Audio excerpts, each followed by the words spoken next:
So good evening, everyone, and welcome. I'm John Stewart, Associate Dean for Cultural and Community Engagement in FIU's College of Communication, Architecture, and the Arts, and Executive Director of the Miami Beach Urban Studios. I'm here on our regular Monday night gathering with my co-conspirator, Deborah Briggs, VP of Arts and Community Engagement at the Betsy Hotel, and with you, our audience. So FIU's Miami Beach Urban Studios and the Betsy are located in real life really close to each other. And over the past decade, we've shared the pleasure of regularly co-hosting visiting artists, convening in-person programmings to celebrate and share their work. When everything came to an abrupt halt, the third week of March last year, we wanted to continue our work. So by the end of the month, we kicked off this series, Zen and the Art of ...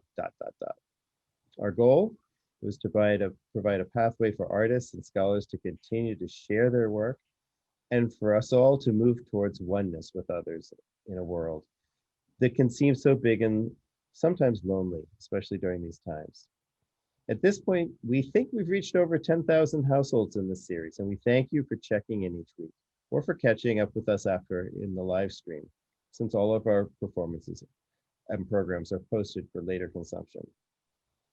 So tonight's program is focused on LGBTQA+ culture. And so I wanted to take a moment to reach out to our LGBTQA+ students, faculty, staff, and alumni here tonight to assure them that the FIU College of Communication, Architecture, and the Arts is committed to creating an environment of empowerment, affirmation, and inclusion through education, advocacy, and celebration. The stated mission of FIU's efforts as a university in this space are to provide the resources and support LGBTQA+ Panthers need to reach their fullest potential. And Panther is the FIU animal, spirit animal. To that end, we have expansive programs at the university to be engaged with. FIU's LGBTQA+ programs are spearheaded by Dr. Erica Jane Friedman in the Division of Academic Affairs. And I'm proud to note that through their good efforts, the South Florida Gay News has recently reported that FIU is the friendliest LGBTQA+ college campus in the state of Florida. There's really go Panthers.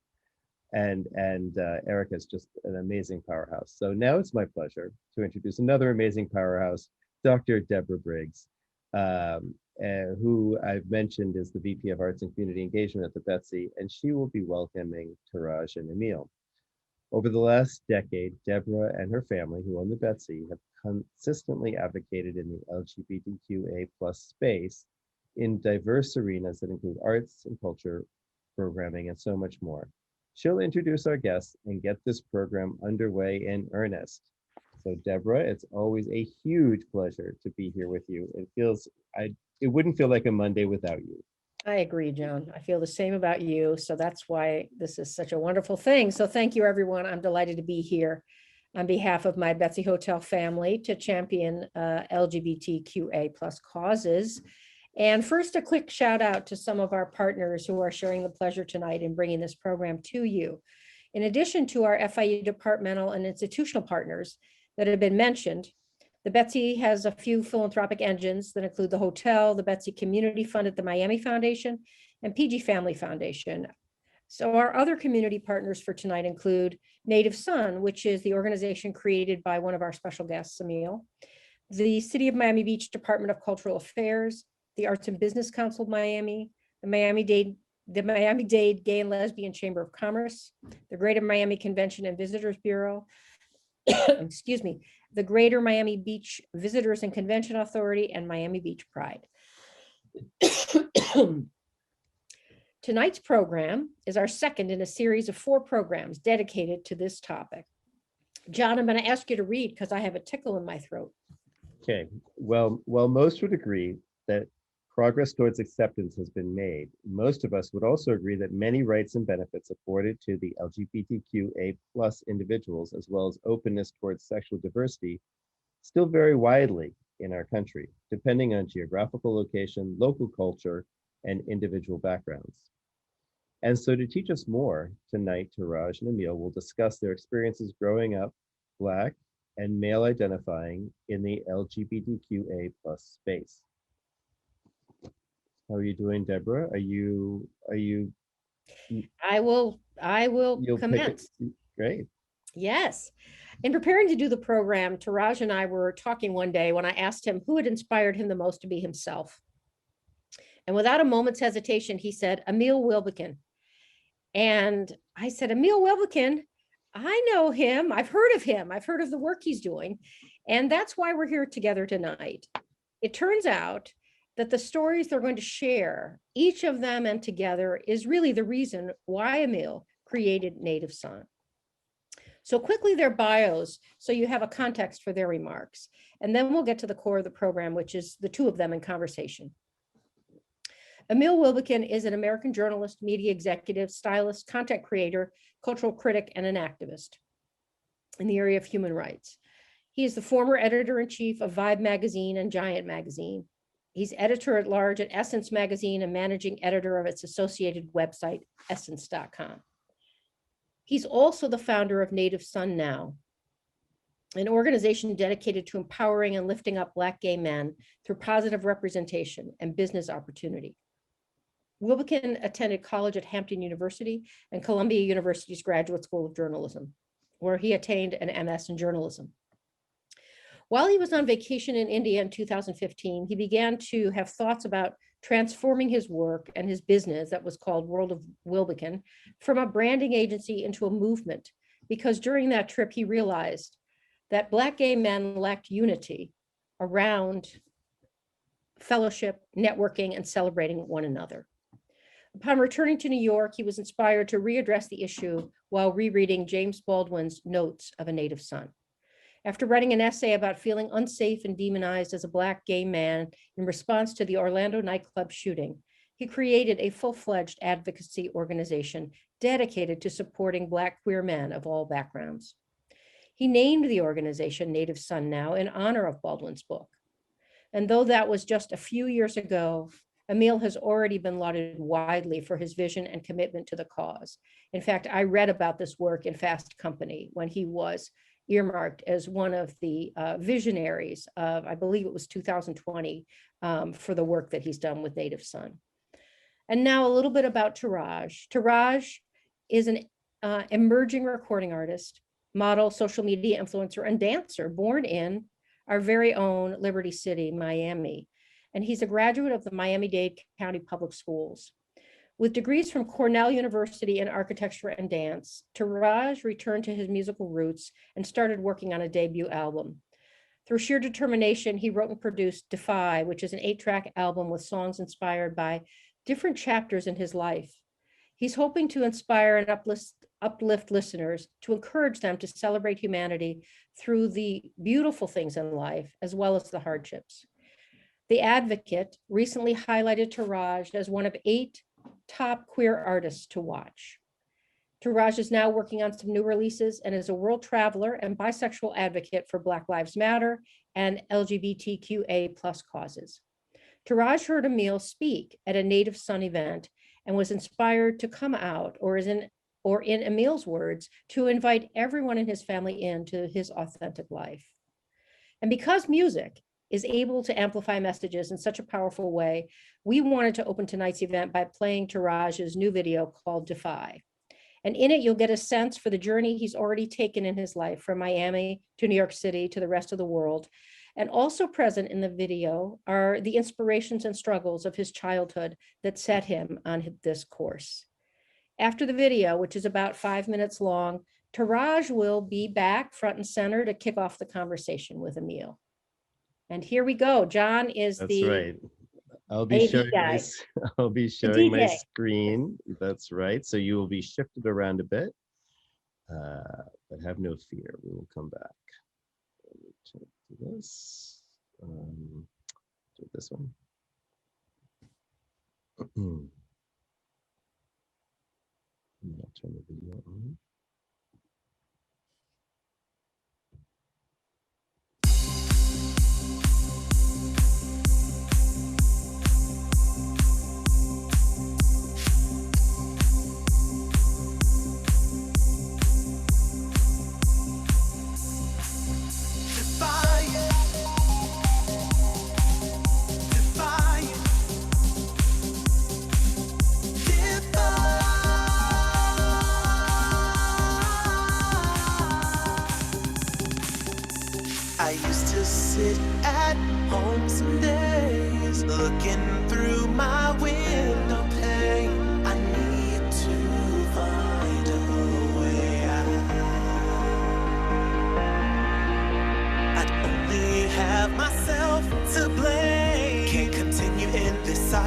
and I make a name.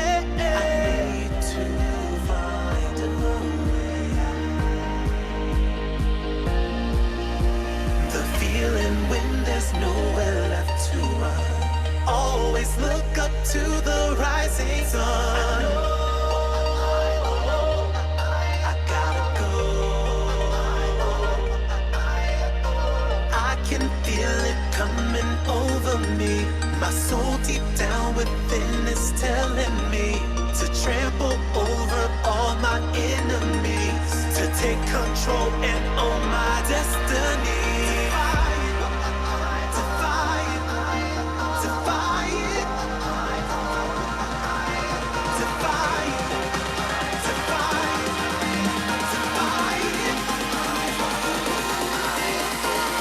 So don't believe when they say you can never do that. Be brave and take it to stay. Yes, you better do that. For generations you paved the way. Yes, you can do that. Defy and prove them all wrong.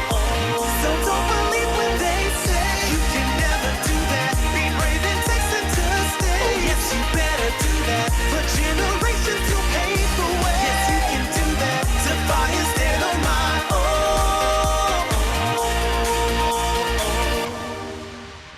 I push myself through the trials I face. To win is my mission. I'll make my case. I need to find a way out. The journey ain't easy. Content in this race. Bringing dreams to fruition and claiming my place. I need to find a way out. The feeling when there's nowhere left to run. Always look up to the rising sun. I gotta go. I can feel it coming over me.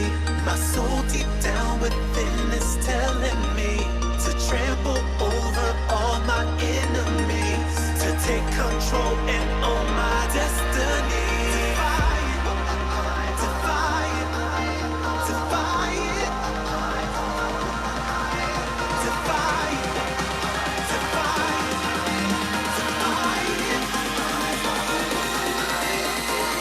So don't believe when they say you can never do that. Be brave and take it to stay. Yes, you better do that. For generations you paved the way. Yes, you can do that. Defy and prove them all wrong.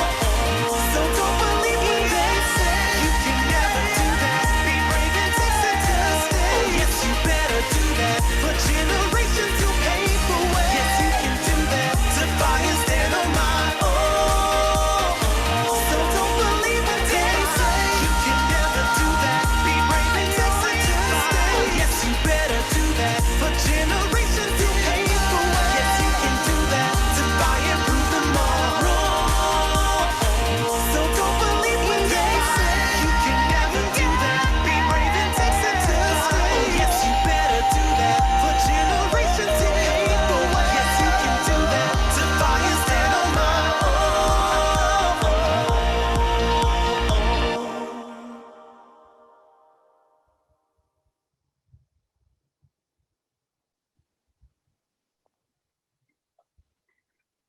Wow, so I just want to take a moment to just acknowledge that we are here.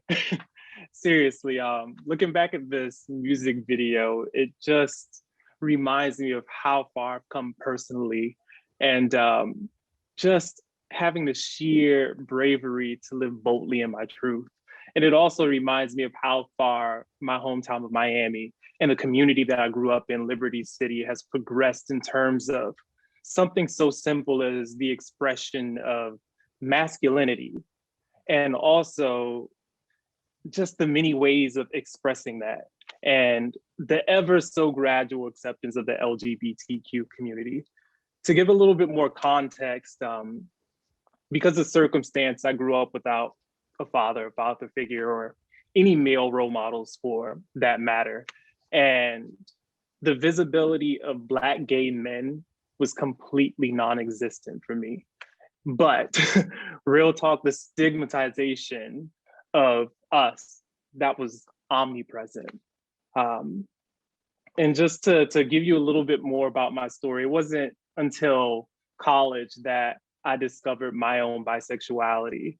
And while I was in college, that was like in the very beginnings of my career pursuing a life as an R&B and pop singer. So in those days, the early 2000s, like being an out and proud gay Black male, like quite frankly, that wasn't an option. And my entire team, I mean, let alone all the things that I held myself back from, my entire team advised, what they don't know, that's none of their business. So keep it to yourself. And that's the way that I lived for 13 plus years. And it wasn't until I met Emil back in 2017 at the Native Son Awards where I actually experienced change.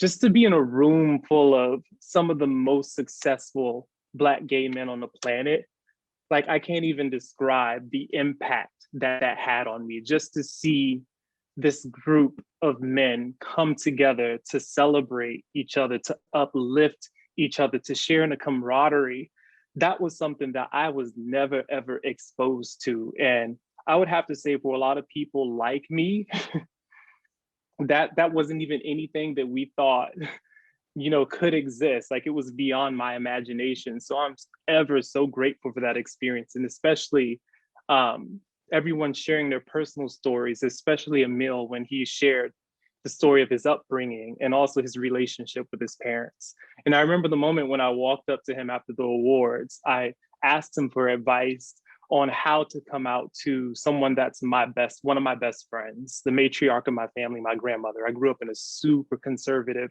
Christian household, and I just did not know how to navigate that.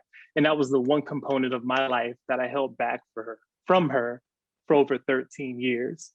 And it was his encouragement and his words that inspired me to call her up the very next day and share that component of my life with her. And the funny thing is that when I called, I skipped all the pleasantries and just blurted out. I call her Mama. Mama, I'm gay.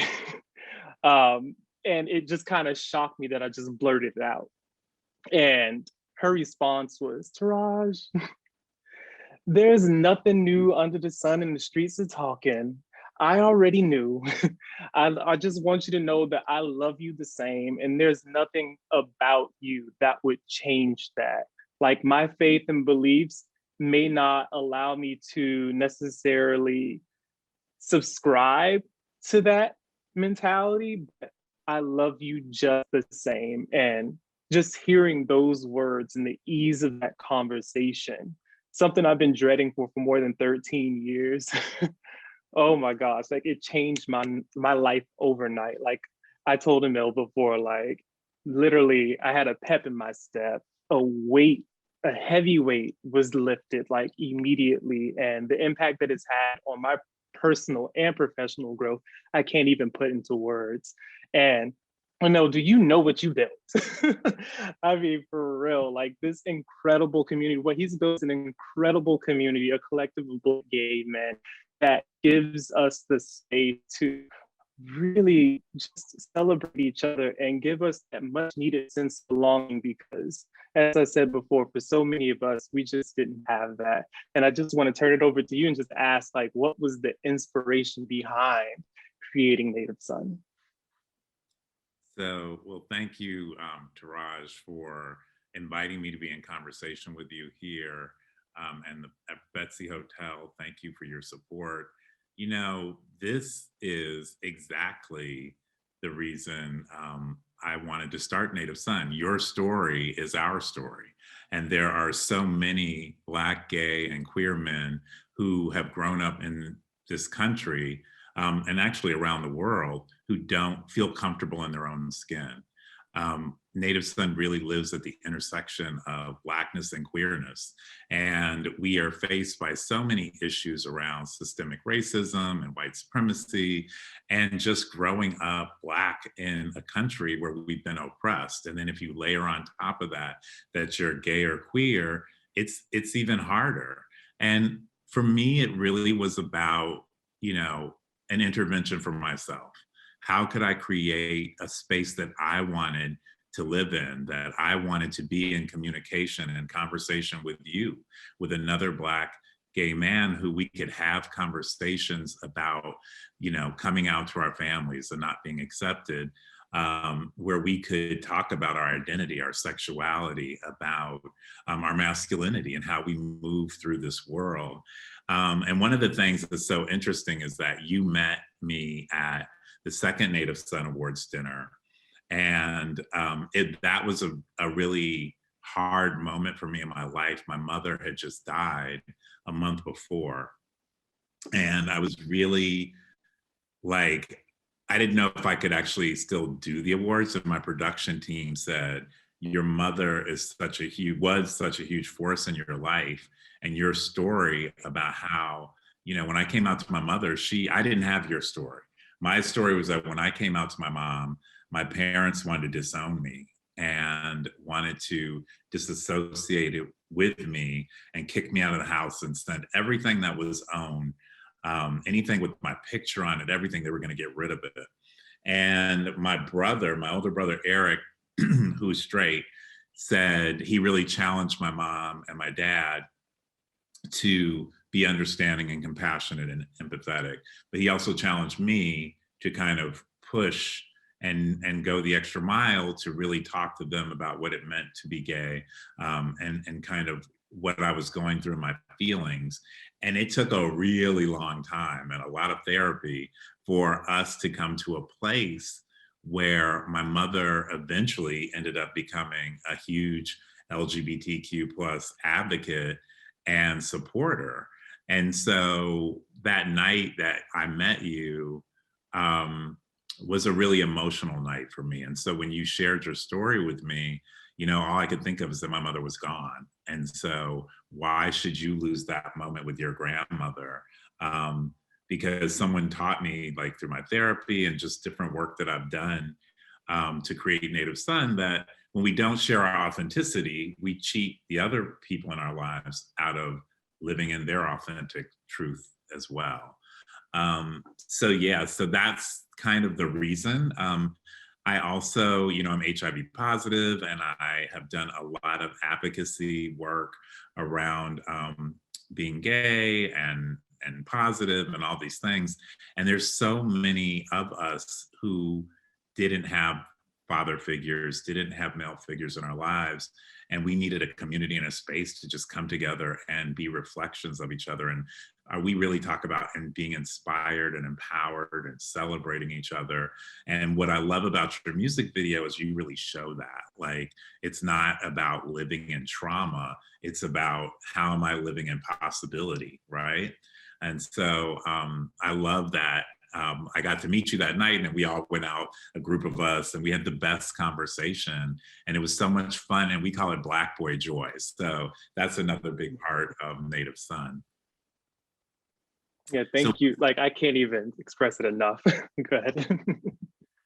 So for you, I mean, the other part that's so interesting about this conversation is that Moonlight, the movie, was shot in Liberty City, and Terrell Alvin McCraney, the playwright and screenplay writer and now Academy Award winner, as well as Barry Jenkins, the director, are from Liberty City. And that film came out the year that I launched Native Son. And it was so interesting because I was invited to the screening and before the movie was released. And I just remember sitting in this like screening room, like just tears streaming down my face, because it was like a confirmation that creating this movement and this community and this platform was super important. And so I got the chance to meet Terrell and Barry in a conversation I did when the movie came out. And it was so powerful to me because it was also kind of a community I hadn't considered, right? I had considered the people that I knew in my life, but I didn't consider that in a place like Liberty City, that these men and people like you would come out or be struggling with living your lives authentically. And so what impact did that movie have on you and your life and your experience growing up? So this movie, it's one that I could just watch over and over and over and take so much from, because it really and truly is like taking pages from my life, because I grew up in that very area, born and raised in Liberty City. And from the very beginning, the opening scene, which occurs on 46th Street and 17th Avenue, that's where my sister used to live. And as the film progresses in the community of the Porky Beans, like that's where my family lives right now. So every time I go back home, I walk through those corridors. And you could see clips of it in my music video. And I remember the opening scene, they just hit you with how life is. Um, as someone who doesn't necessarily subscribe to the normative or just the normative portrayal of masculinity. Just you hear faggot, sissy, blah blah blah, and that's something that I still am dealing with. When I hear those words, like I can't, like the trauma, it's real. And I grew up getting bullied and beat up and jumped just because I had a higher pitched voice, or I had longer hair, or most of my friends were girls and all of that stuff. So that movie, it resonates like to my core. The experience that Chiron had, and even something as metaphorically as him not being his authentic self, but having a moment on Miami Beach where he comes to discover his sexuality. And just Miami Beach overall, that's the most liberal, queer forward, LGBT welcoming area in all of Miami. So it was just so beautiful to see that manifest in the film. Yeah, and I could go on and on and on and on and on, and on with that one, but definitely I had similar experiences, whereas I didn't even understand my own sexuality or even come to terms with my attraction for men until college. I had to remove myself from Miami to actually have that come through me. And to be honest, I didn't even express that self openly in my own hometown, with an exception of when I went over to Miami Beach. So to just see those parallels, it runs so deep for me. Yeah, and I mean that's the thing. Like I grew up in Cincinnati, Ohio, and like same stories. Like was bullied, called all these different names, and I think that's one of the reasons why Native Son resonates with a lot of Black, gay, and queer men, because we have had to live these kind of double lives, right, and code switch a lot in our lives. And so, how could we create a safer space where we could come together? And just support each other and uplift each other. And one of the things I want to stay on the Terrell Alvin McCraney part. So it was funny. I was in LA for work during the Oscars that year, the next year after the movie came out, and one of my former assistants actually now was working at the Academy. And so he said, "Oh, what are you doing on Sunday night?" And I was like, "Well, probably watching the Academy Awards at a screening party with friends." And he was like, "Do you have a tuxedo with you?" And I was like, "Yes." And he's like, "Okay, I'm going to send you, I'm going to get you 2 tickets to go to the Oscars." So I'm like, "You're kidding, right?" And he's like, "No, I'm going to get you these tickets." And so I was actually there the night that Moonlight won. And it was such a crazy moment, because it was like they didn't win, but they did win, and all this and that. And it was, but it meant so much, right? To see that a movie that was about a young Black, queer, gay boy growing up, who finds his way and eventually comes out, would get global attention and would actually win an Academy Award. And I got to take an amazing picture with Terrell that night holding his Oscar. And it just felt so affirming. I was obviously so happy for him, but it was like, I was so happy for our community, because it was like suddenly we were validated, we were seen. And so that is also a big part of the work of Native Son. What else resonated? You talked about being at the dinner, and you've also been a participant in other events that we've done. Can you just describe to everyone like what it feels like when you're in community with Native Son and there's a big group of us together, like at that World Pride photo shoot? Yeah, so to give a little bit more about that, is prior, as I said before, like I lived my life where it's like my sexuality was my business.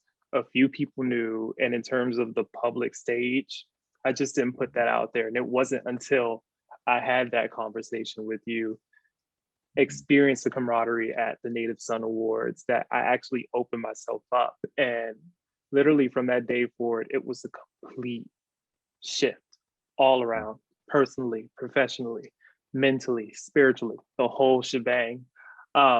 I immediately became more involved in the community, doing everything that I can to, I hate using the word role model because it's just such a high standard to live up to at all times.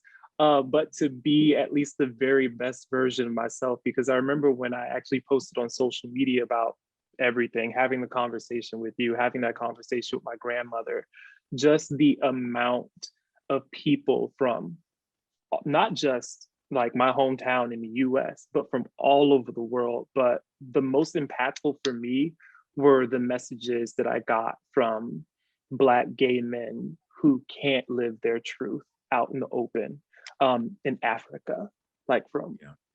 various countries in Africa.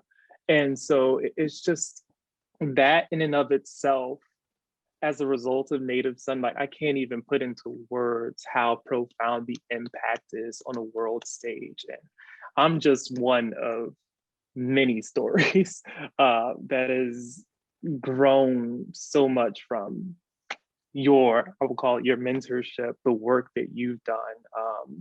And to just be able to be in the same space, in the same room as so many incredible, powerful, successful Black gay men, like the platform that that establishes, just the line of communication and dialogue that that opens up, some of the advice that we share amongst one another, that's something that you can't measure that. Like you can't put a price on that. So definitely grateful for everything you've done and built with Native Son. Thank you. So the thing that's so interesting is that Native Son is, as Deborah mentioned earlier, is named after James Baldwin's Notes of a Native Son, and how that came to be about, as she mentioned, is that I was in India, and I was doing soul searching, and was journaling, and just kind of thought about kind of all these incredible Black gay men who came before me, and were able to kind of pave the way. And I thought about, Alvin Ailey and Bayard Rustin and Elin Harris. I mean, there's just so many. And James Baldwin, when I went to Hampton University, I got the pleasure to hear him speak. And so I'd started reading his books in high school. At that time, I think Giovanni's Room resonated the most with me.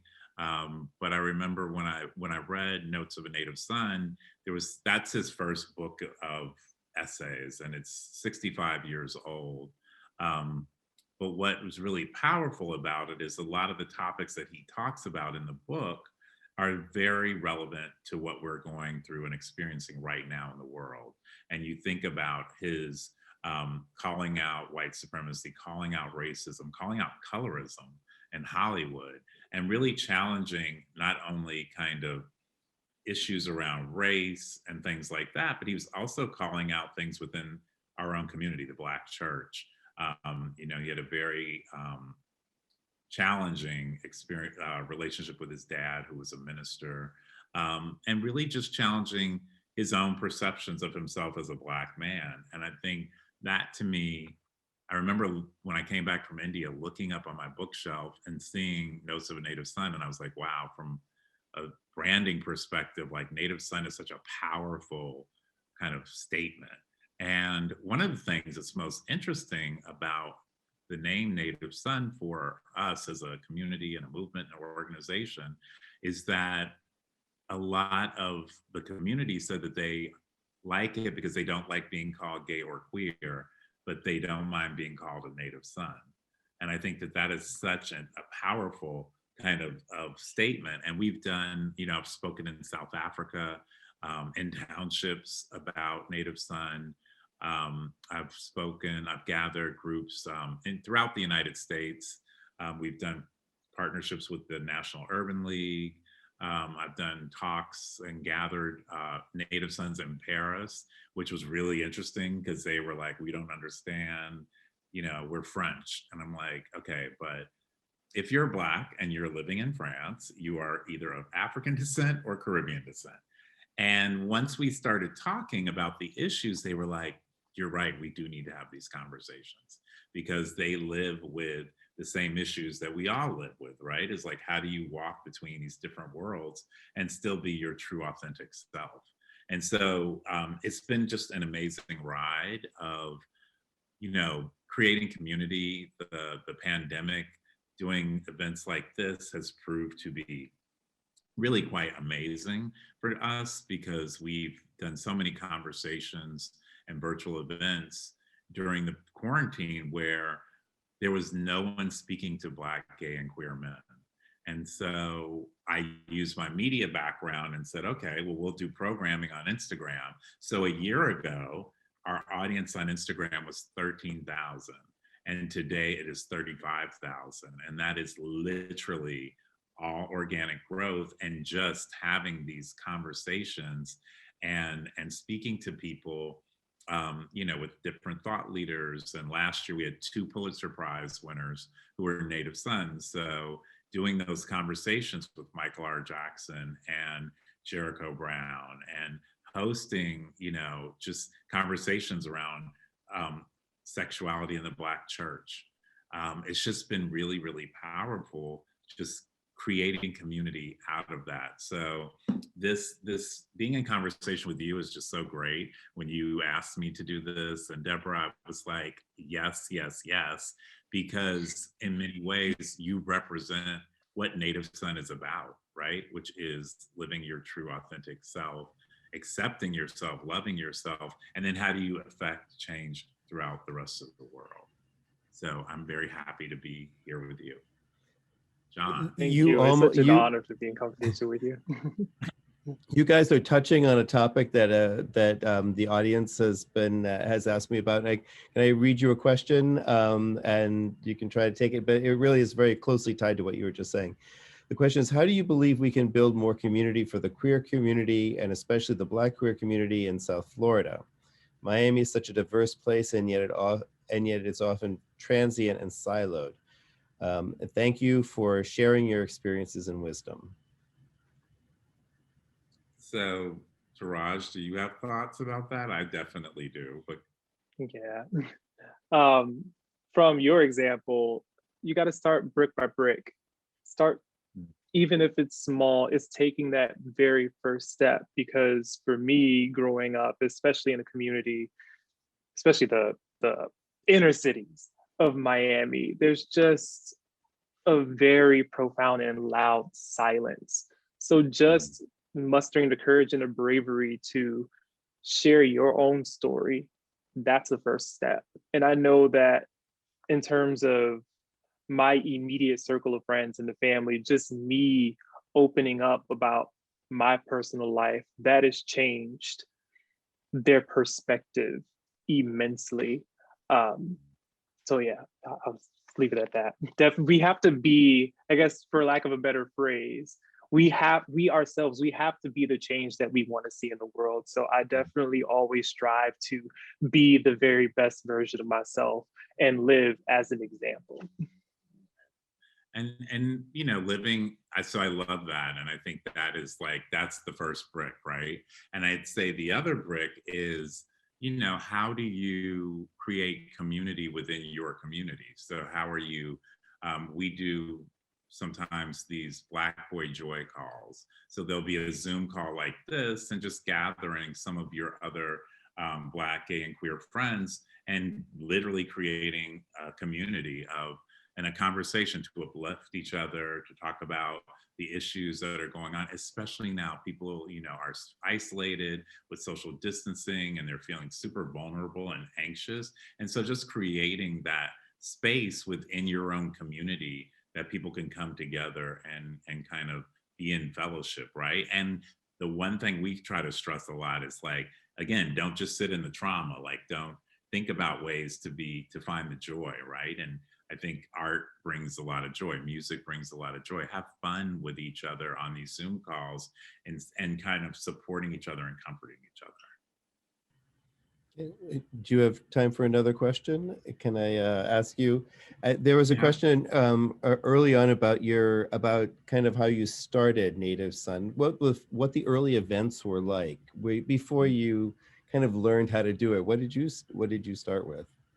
So I guess I have to preface this with the inspiration for Native Son. So while it was James Baldwin's Notes of a Native Son, there's two other really important inspirations. And so one was that this was when I would say the amplification of the trans movement, because it wasn't starting, it had been started since Stonewall, but this is when you really start seeing Laverne Cox and Janet Mock and a lot of other trans women really stepping up and being vocal. And in that, I was sitting there like, okay, wow, like this is so interesting because you see white groups, you see Latin groups, you see lesbian groups, but I was like, why aren't Black men stepping up and watching? I'm friends with Janet, and watching Janet be so vocal and powerful and telling her own story, I thought, well, we should do that. The other big inspiration was I used to work at Essence Magazine. And so when I was at Essence, I would sit in these rooms with these Black women, these incredible Black women who were like lifting each other up and supporting each other.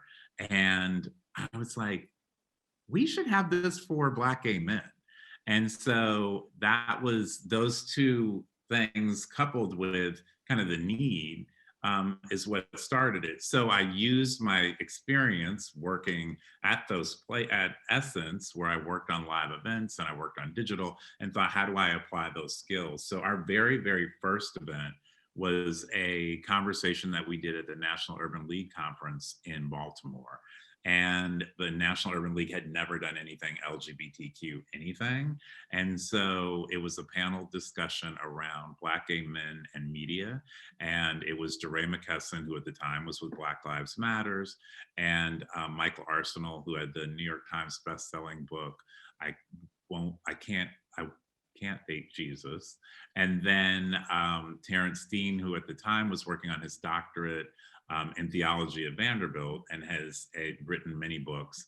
And we had this conversation about like representation. And so that's kind of how it started. I just started doing convenings, but our first big event was the awards, and Taraj was at the second one. The first one, we honored Don Lemon from CNN, we honored DeRay McKesson, and we honored George C. Wolfe, the Academy Award nominated and Tony Award winning director and producer. And it was powerful. It was like 50 Black gay men. It's intergenerational. So we had men in their 20s and like a couple in their 70s. And it was very intimate. And it just, at that point, I realized we had something very special, and it was covered in the New York Times the next day. And so that's when I knew. I was like, okay, we have a movement. Now I actually have to figure out what this is. And so then the conversation part is the other thing. We do a lot of conversations because we're thirsty to see and hear stories like Taraj's conversation with me tonight. We hunger for those. We thirst for those because we don't see those in mainstream media. And I have another question. This one I think is for both of you, but maybe Taraj might take it. I don't know. It says, thank you for sharing your stories. I am really fascinated by the place Miami Beach plays as a space of black, quote, black queer liberty, end quote. Given the history of race, redlining, and segregation on Miami Beach, it seems unexpected. Is it because of anonymity and invisibility? I'd like to hear you say more. Okay, so I could just speak from my own personal story. Just growing up in an area like Liberty City, you definitely just feel like you don't have the freedom to be your authentic self if you, or at least used to, in the past, if you're a part of the LGBTQ plus community. And so, to me, Miami Beach was an escape from all of that because I can go to a place that's far enough from home, whereas no one would actually know who I am and just be free to be me and not be judged. Like I can't even explain how many times, even just the way that I dress, the way that I present myself, how it was so vastly different from what would be considered like the normative heterosexual male, just walking in the streets of Liberty City. Like you just catch so many eyes, that gaze, it's traumatizing. And to just be able to go somewhere like Miami Beach and no one would even look twice. Like just the freedom from all of that is just incredible. Yeah, Yes. I mean, I agree with him. I think that Miami Beach is so international. There's so many different cultures that exist there, and you really think of it as kind of a gay and queer mecca where people can go and kind of have fun and be free, but also it's Art Basel, and there's so much art, so much culture, and it does have this sense that you feel safe there.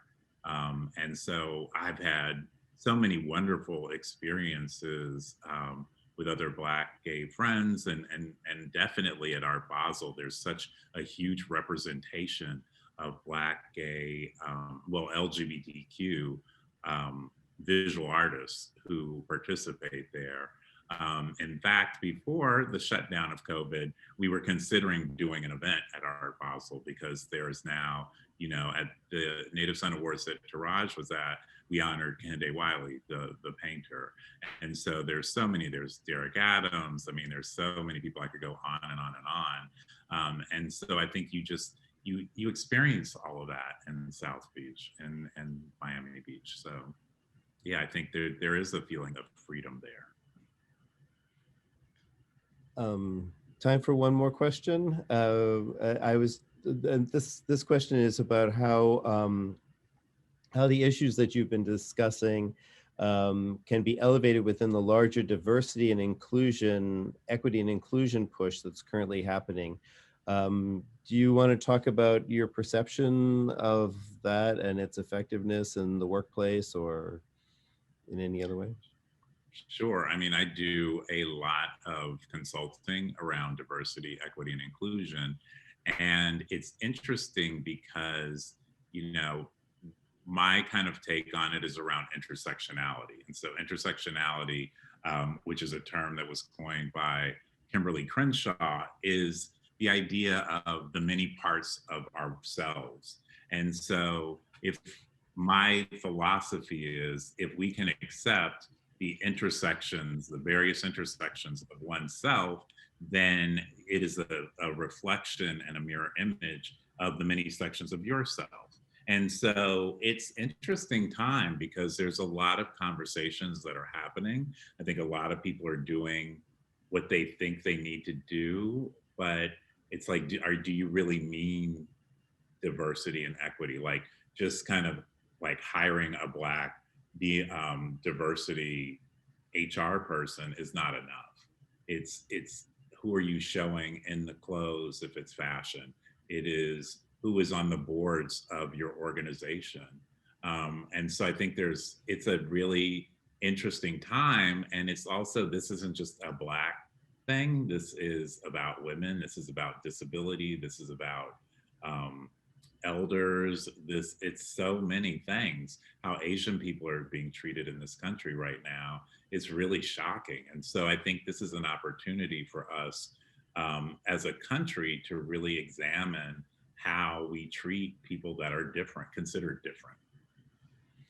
And this and that kind of I've we're kind of we're getting to the closing statements, what you want people to leave with, and it almost sounded like that was a beautiful thing for everybody to leave with. But if you'd like to add anything more, and Taraj, of course, you're welcome. I think we have time for each of you to leave us with some final thoughts. Go Taraj. Okay. I guess one of the most important things for me, especially in having this conversation and for the people that are watching, especially for those who don't feel like they belong or they don't necessarily have that sense of community, just know that you're absolutely not alone, that there's so many other people that are going through the same struggles as you, or the same or similar experiences as you. And a lot of Black gay men, as I mentioned, touched upon before, you just grow up without that sense of belonging. And I'm so glad that Native Son is doing something that's pushing the boundaries, that's removing the stigma surrounding being a gay Black male, and also just providing a platform that really showcases us celebrating and uplifting each other. Like, it's just something that is so incredible, and so unfortunately, like, not something that is often seen within our communities. So just know that you are seen, we're here, and we're going to do some incredible work. That's right. I love that. That's perfect. So Deborah, would you do you want to Can you hear me, yes, everyone? we can hear you. Oh, thanks for a beautiful conversation, guys. It was really honest and really, I know, useful for so many people, including me. John and I are back next week. And next week, we will continue honoring the LGBT community. Don't doubt that for a minute, but our focus will be on International Women's Month. And we'll have a special community host. That's Ray Elman. He's the founder and editor of Inspicio magazine, which is FIU's art magazine. He's going to join as our community host. And we're going to feature in conversation two women entrepreneurs, Anne Friedman and Maxine Tuckman. Anne is the founder and director of Planet Word. It's the nation's newest museum, and one that's focused on the beauty of language. She's a seasoned philanthropist, world traveler, and former school teacher. And she realized a lifelong dream by creating Planet Word. And it's winning global awards for its innovation and the way she has presented the opportunity to interact with words in all languages. Also featured is Maxine Tuckman, who is from Miami, another Miami success story, born and raised here. Educated at Harvard and a former Obama White House fellow. She's a serial entrepreneur, and her startup is called Caribou. It's a word-driven business. Hers is a profit side business. So we thought it'd be interesting to have someone who's a social entrepreneur, Anne, who is in the service business, and Maxime, who is in the service business, but it's a for-profit enterprise. And the goal of Caribou is to bring the joy of reading books to adults and children who are separated by distance. So think people in prison, people in the service whose children are not with them. And of course, when she started the business, we were not living in a time of COVID. Now everyone can enjoy what she has developed. So these two power women will bring an intergenerational story of success onto your screens at 7 p.m. next Monday night. We always ask you to bring a friend and help us build a robust audience that is just a few people bigger every time. And with that, I'm going to say thanks again to Emil and Taraj. Taraj has given us his time twice. He's done 2 evenings with us. We really appreciate you sharing yourself. And Emil, thank you so much for coming. And I'm going to turn things back to John for the goodbye and good night. That's right. Well, thank you all. This was just a beautiful evening, and I'm going to ask everybody to unmute and thank Emil and Taraj in person. And here we go. And I will start this. Thank you, guys. Thank you. And you were amazing. Oh, thank That was you. wonderful. Thanks a lot. Appreciate Really, it. really great. Wonderful conversation. Beautiful. So thank you Thank all. you. Thank you for having us. Good night. Good night, everyone. Right. Right. Have a good night.